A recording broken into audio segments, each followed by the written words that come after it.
Welcome to my channel, everyone.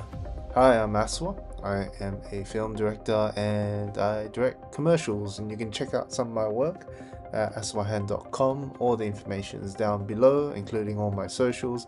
Follow me on Instagram, aswa_han, TikTok, Facebook, all that good stuff.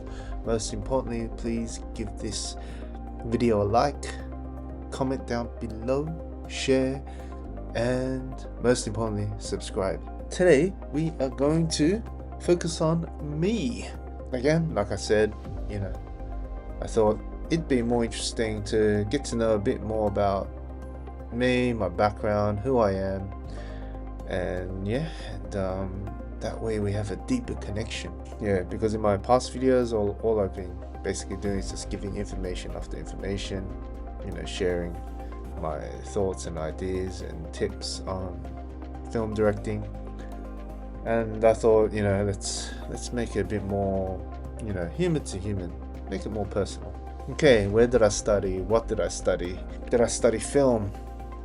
Yes, my major was media arts. So I majored media arts at Sydney University. For those of you who don't know, I was born and raised in Australia. Okay, I guess my first hands-on experience working, in the film world was back in high school.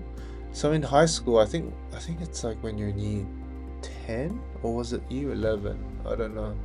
I believe it was in year 10. At my school anyway, they have this kind of program, kind of like you go out and do work experience for a week or two. And so you got to find this yourself. Go out there and contact companies, and hopefully they will use you for work experience. Now, all my friends, they went out. I mean, it was a lot easier for my friends because they were going for banking, like office work basically.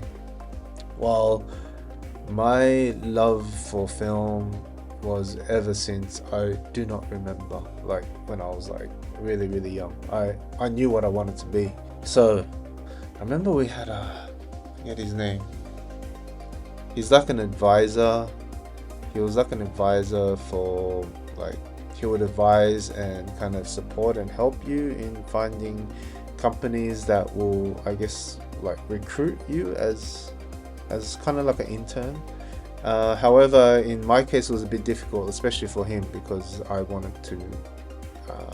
wanted experience in the film industry, and he obviously had no connections.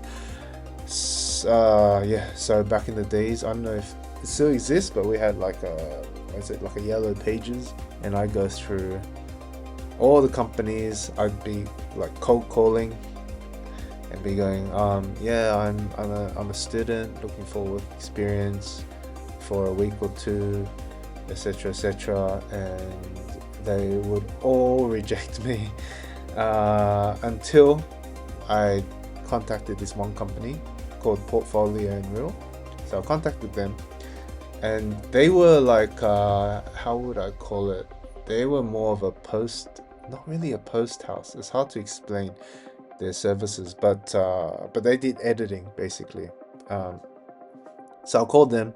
So at first they turned me down, but then I was like, I really want this. I've just been rejected. I just want any kind of experience in the film industry. And then I guess she heard. I guess she felt my plea, my cry for help, and so she said, "Okay, come into the office." And that was my first hands-on experience in editing. And it's not like editing we have today, like how we have Premiere and Final Cut. It was like these big manual machines, and we would use what's called pneumatic tapes. So these aren't VHS tapes, these are pneumatic tapes. Like, I'll have a picture somewhere. Pneumatic tapes are huge, and the reason why they use pneumatic tapes over, say, like VHS is that these tapes don't get damaged so easily like VHS tapes. For those of you, I know I'm showing my age, but for those of you who are from that era, VHS, you'll know that over time the image or footage quality will get worse the more you use the tape. But pneumatic tape, however, it lasts for it's basic, it's super durable, and it's like this big, it's huge.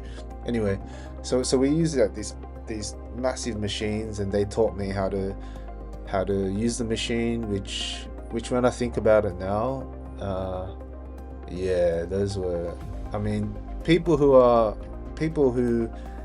now using Premiere and Final Cut, you guys are so lucky because okay, these machines, like I think they were like big Panasonic like machines.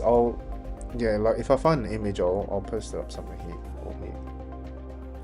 But basically, you'll have, if you want to transfer one footage to the other, like one tape to the next, then, and if you want to like split an image like a in point out point, yeah, you'll have to press two buttons here, and then you have this scrolly thing where you scroll through the footage, and then okay, that's where I want the out point, and then you press the out like this, and then you press this final button, and then it will transfer or cut that part of the footage. It's not like how these days you can just get the blade and just cut here, and just stitch things on very easily. So that was my first hands-on experience when it was like, yeah, anything to do with film was editing. I mean, this is probably a lot easier than, I guess, working on the Steam Deck, which my friend owned, and that's basically editing film, and you're cutting the film and, you know, taping it up. I mean, that's another level. So once doing that, I guess, yeah, I got the concept of editing and how it worked. So once I transitioned from, I guess, hands-on, like manual to digital, it was quite an easy transition. My first hands-on experience when it came to digital editing was iMovie. I didn't get to work with, at the time, there used to be a software called Media 100. Now I skipped that, and yeah, my first digital editing experience was iMovie, and then from iMovie I moved on to Final Cut. And Final Cut, oh yeah, so all these programs I taught myself how to edit. So from iMovie to Final Cut, then from Final Cut to Premiere, and from there I also taught myself how to use After Effects.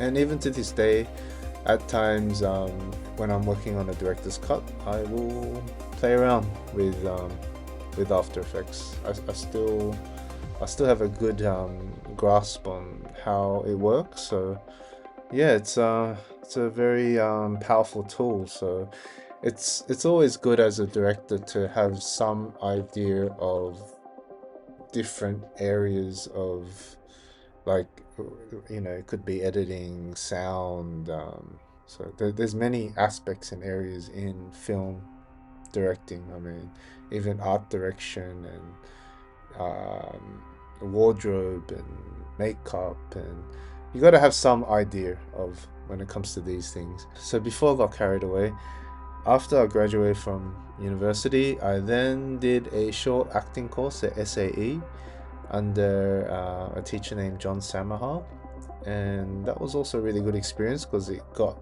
me to understand how it felt to be an actor, and it also taught me how to better communicate, and especially communicate my vision to the actor or to the talent. So that was really good. After that, I did a few odd jobs, like, you know, I worked in a call center, did all sorts of odd jobs, worked at Kmart, like stocking up shelves and stuff, but mainly call center.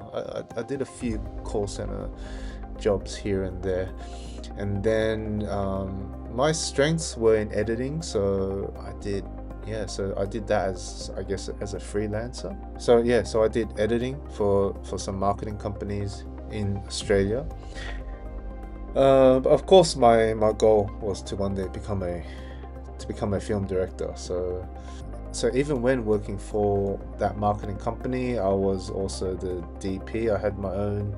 There was a camera called the Sony VX 2000. So I owned this camera. It was really expensive back then. It was like 7,000 Australian. So thanks to my dad, he bought me that camera. It was 7,000 Australian dollars, which was a lot of money back then. Even now, it's a lot. But yeah, I had the Sony VX 2000. So I would do these kind of event videos. So I'll go out to like a certain venue, film the event, put it together, and yeah, that was like a few years I did that. And then I started my own like production company, which didn't really go anywhere. It was called Fleece Flame.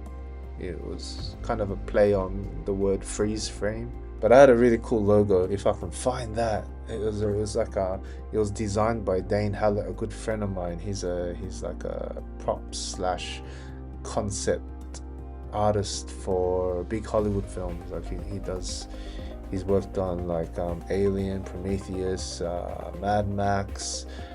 He's working on the new Alien from what I recall. But yeah, he helped me design the logo, which is like this flea, like a robotic flea, and it's just an awesome design. And I wish I had it somewhere, because I had a whole business card and everything with the logo. It may pop up somewhere, but yeah, I think we'll see if I can find the logo. But it was really nice logo, and shout out to Dane. So I had a production house, so I started my own company called Fleece Flame, and it was mainly focused on Australian indie bands. And so I had a whole MySpace following and everything. I had all these Australian indie bands on my list, and yeah, that didn't go as planned because indie bands just didn't have the budget. So that was that. And then I did start up another company called Massive Media. Again, this was all happening in Sydney. Yeah, because I noticed that when watching a film in theaters, I noticed that a lot of the cinema ads were pretty bad in terms of just the production and the quality. And so I thought this was an area that I can definitely improve, and yeah, that didn't come to fruition. And so I left Australia, because as much as I loved Australia, because that's where I was brought up, life in Australia was a bit slow. And originally my plans were to move to Indonesia, because at the time and even today the market's really growing, the economy, everything, and they produce like a ton of commercials over there. And so I mean, that was my first choice. Things happened, and plans had changed, and yeah, I ended up in Vietnam. And I wasn't planning to stay here for as long as I have, but now it's been a good 7 years, and I was only planning to stay for maximum 3 years. And I said, okay, after 3 years I'm moving elsewhere. But yeah, I'm still here, and I feel that Vietnam has been a good launch pad for my directing career. We'll see where my career leads me, but yeah, I'm here now in Vietnam, creating commercials mainly in Asia, but I'm now trying to expand further, more like globally, hopefully in Europe and the US. So if you guys are from there and you want to reach out to me, yeah, can leave a comment in the comment section or send me an email. But yeah, that's just a little bit about my, I guess, career progression, what my major was. Again, media arts at Sydney University. And yeah, it took me a good couple of years to get where I'm at today. And yeah, it doesn't stop here. It keeps going, and things are just gonna progress. And if there's anything else you want to know, leave them in the comment section. I'm more than happy to answer. Yeah, so in the meantime, please like, subscribe, leave a comment, share, visit my socials. All the information is down below. And again, just a reminder that I am in the process of finishing up my passion project. And yeah, you guys can help. You can help by going to my website. There's a donate button. You can pay via PayPal, even $1. It will be a big help. Or you can go to my Patreon. You can become a member. Tiers start from $1 to $5, and there's like exclusive content only for Patreon members. So take advantage of that. You can also become a free member. So yeah, why not? There's also free content, so it's a win-win situation. You got nothing to lose. Until then, again, I'll see you in a future episode, and yeah, I think I'm gonna finish up here, and I'll see you in the next episode.